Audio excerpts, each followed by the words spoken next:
সংবাদ সবাইকে স্বাগত জানাচ্ছি। আমি ফিরোজ তোহা। শুরুতেই সংবাদ শিরোনাম জানিয়ে দেব এই মুহূর্তে হাতে পাওয়া সর্বশেষ গুরুত্বপূর্ণ আপডেট বাংলা সংবাদ। শুরুতেই থাকছে রুমিন ফারহানাকে বহিষ্কার।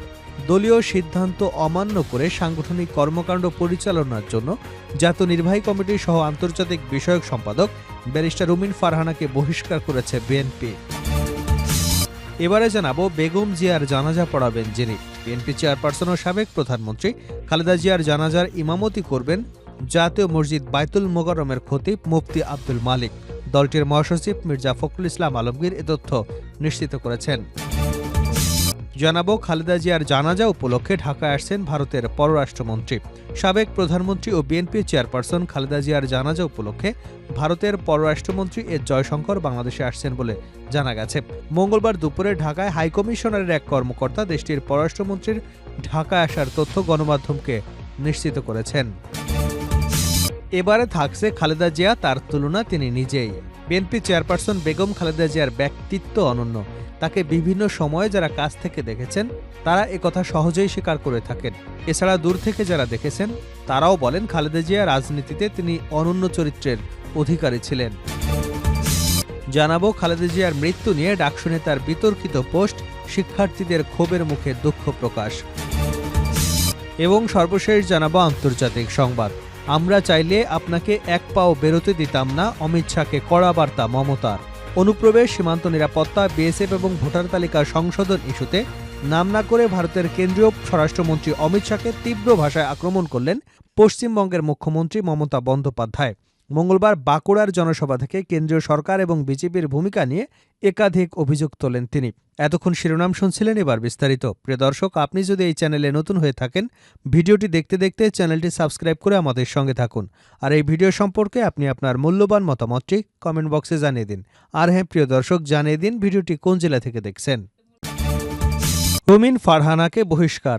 দলীয় সিদ্ধান্ত অমান্য করে সাংগঠনিক কর্মকাণ্ড পরিচালনার জন্য জাতীয় নির্বাহী কমিটি সহ আন্তর্জাতিক বিষয়ক সম্পাদক ব্যারিস্টার রুমিন ফারহানাকে বহিষ্কার করেছে বিএনপি।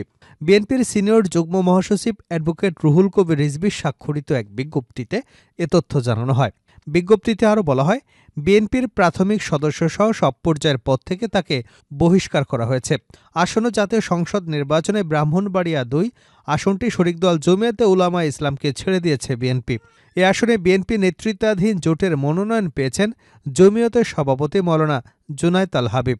এ আসনে বিএনপির মনোনয়ন প্রত্যাশী ছিলেন সংরক্ষিত আসনের সাবেক সংসদ সদস্য ও দলটির আন্তর্জাতিক বিষয়ক সম্পাদক ব্যারিস্টার রুমিন ফারহানা। তবে মনোনয়ন না পেলেও তিনি স্বতন্ত্র প্রার্থী হিসেবে নির্বাচনে প্রতিদ্বন্দ্বিতা করবার ঘোষণা দিয়েছেন। এর আগে রুমিন ফারহানা স্বতন্ত্র প্রার্থী হিসেবে নির্বাচনে অংশগ্রহণ করবার ঘোষণা দিয়ে পদত্যাগের কথাও বলেছিলেন। এ বিষয়ে গণমাধ্যমকে রুমিন ফারহানা বলেছিলেন, যদি ব্যবস্থা নেওয়ার দরকার হয় দল অবশ্যই ব্যবস্থা নেবে, আমি তো বাধা দিতে পারব না। তবে মনোনয়ন কেনার আগেই সম্মানের সঙ্গে দল থেকে পদত্যাগ করব। বেগম জিয়ার জানাজা পড়াবেন যিনি। বিএনপি চেয়ারপারসন ও সাবেক প্রধানমন্ত্রী খালেদা জিয়ার জানাজার ইমামতি করবেন জাতীয় মসজিদ বাইতুল মোকাররমের খতিব মুফতি আব্দুল মালিক। দলটির মহাসচিব মির্জা ফখরুল ইসলাম আলমগীর এ তথ্য নিশ্চিত করেছেন। মঙ্গলবার দুপুরে গুলশানে বিএনপি চেয়ারপারসনের কার্যালয়ে দলের স্থায়ী কমিটির বৈঠক শেষে প্রেস ব্রিফিংয়ে এ তথ্য জানান তিনি। ফখরুল ইসলাম বলেন, গণতন্ত্রকে প্রাতিষ্ঠানিক রূপ দিতে বেগম খালেদা জিয়া সারা জীবন কাজ করেছেন। তার মৃত্যুতে যে ক্ষতি হয়েছে তা পূরণের নয়। এ শোক বেদনা আমাদের পক্ষে ধারণ করা কঠিন। তিনি আরও বলেন, আমরা শোককে শক্তিতে রূপান্তর করতে চাই। আগামীকাল দুপুর ২টায় পার্লামেন্ট ভবনের দক্ষিণ প্লাজায় দেশনেত্রীর জানাজা অনুষ্ঠিত হবে। পরে রাষ্ট্রীয় মর্যাদায় জিয়াউর রহমানের পাশে দুপুর ৩:৩০টায় তাকে দাফন করা হবে। বিএনপির স্থায়ী কমিটির সদস্য নজরুল ইসলাম খান সঞ্চালনা করেন। উল্লেখ করে বিএনপির মহাসচিব শোকের দিনে নেতাকর্মীদের বিশৃঙ্খলা না করবার অনুরোধ করেন।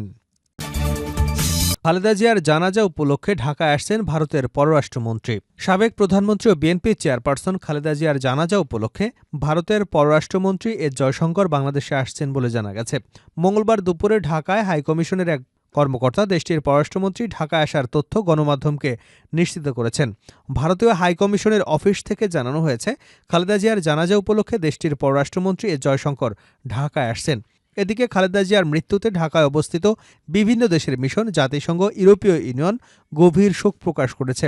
মঙ্গলবার এসব বিদেশি মিশন তাদের ফেসবুক পেজে সাবেক প্রধানমন্ত্রীর মৃত্যুতে শোক এবং সমবেদনা জানায়। এছাড়া খালেদা জিয়ার মৃত্যুতে বুধবার থেকে শুক্রবার পর্যন্ত 3 দিনের রাষ্ট্রীয় শোক ঘোষণা করেছে সরকার। এছাড়া বুধবার সারা দেশে সাধারণ ছুটি ঘোষণা করা হয়েছে। এর আগে আজ ভোর 6টায় রাজধানীর এভার কেয়ার হাসপাতালে চিকিৎসাধীন অবস্থায় মারা যান খালেদা জিয়া। মৃত্যুকালে তার বয়স হয়েছিল 80 বছর। খালেদা জিয়া, তার তুলনা তিনি নিজেই। বিএনপি চেয়ারপারসন বেগম খালেদা জিয়ার ব্যক্তিত্ব অনন্য। তাকে বিভিন্ন সময় যারা কাছে থেকে দেখেছেন তারা একথা সহজেই স্বীকার করে থাকেন। এছাড়া দূর থেকেও যারা তাকে দেখেছেন তারাও বলেন বাংলাদেশের রাজনীতিতে তিনি এক অনন্য চরিত্রের অধিকারী। শুধু আপোষহীনতার জন্য নয়, ত্যাগ স্বীকার এবং কষ্ট সহ্য করার অপরিসীম ক্ষমতা ছিল তার। এ ধরনের চরিত্র খালেদা জিয়া পেয়েছিলেন তার মা, বাবা, স্বামী শহীদ প্রেসিডেন্ট জিয়াউর রহমানের কাছ থেকে। তার সম্পর্কে জ্যেষ্ঠ সাংবাদিক নুরুল কবির বলেছেন, খালেদা জিয়া জনপ্রিয়তার বলে বলীয়ান ছিলেন। যুক্তরাষ্ট্রের পাবলিক ইউনিভার্সিটি সিস্টেমের শিক্ষক ডক্টর সাইদ ইফতেখার আহমেদ বলেন, বাংলাদেশ হচ্ছে অত্যন্ত রক্ষণশীল একটি রাষ্ট্র। সেই রক্ষণশীল রাষ্ট্রে তিনি প্রথম নারী প্রধানমন্ত্রী হন। নারীদের ঘিরে যেসব প্রথা প্রচলিত ছিল সেগুলো ভেঙে দিয়েছেন। বাংলাদেশের নারীর অগ্রযাত্রায় ওনার একটা বড় ভূমিকা রয়েছে বলে আমার সবসময় মনে হয়। বেগম খালেদা জিয়ার জীবনীকার এবং প্রয়াত সাংবাদিক মাহফুজুল্লাহ বলেছিলেন, খালেদা জিয়া বিধবা হওয়ার পর তার পুরো জীবন দেশ এবং দেশের মানুষের জন্য নিবেদন করেছেন। তিনি বাংলাদেশের মানুষের কাছে বাতিঘর হিসেবে দাঁড়িয়েছেন। বেগম জিয়া হচ্ছেন বাংলাদেশের রাজনীতির একজন বংশীবাদক। ঢাকা বিশ্ববিদ্যালয়ের অধ্যাপক ও বুদ্ধিজীবী, বর্তমান অন্তর্বর্তী সরকারের উপদেষ্টা ডক্টর আসিফ নজরুল বলেন, বাংলাদেশের আত্মমর্যাদার সিনোনিম হচ্ছেন বেগম খালেদা জিয়া।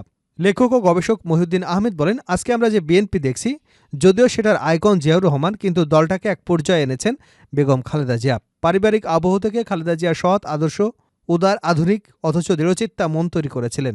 পরে শহীদ প্রেসিডেন্ট জিয়াউর রহমানের সান্নিধ্যে থেকে তা আরও বিকশিত এবং বলিষ্ঠ হয়।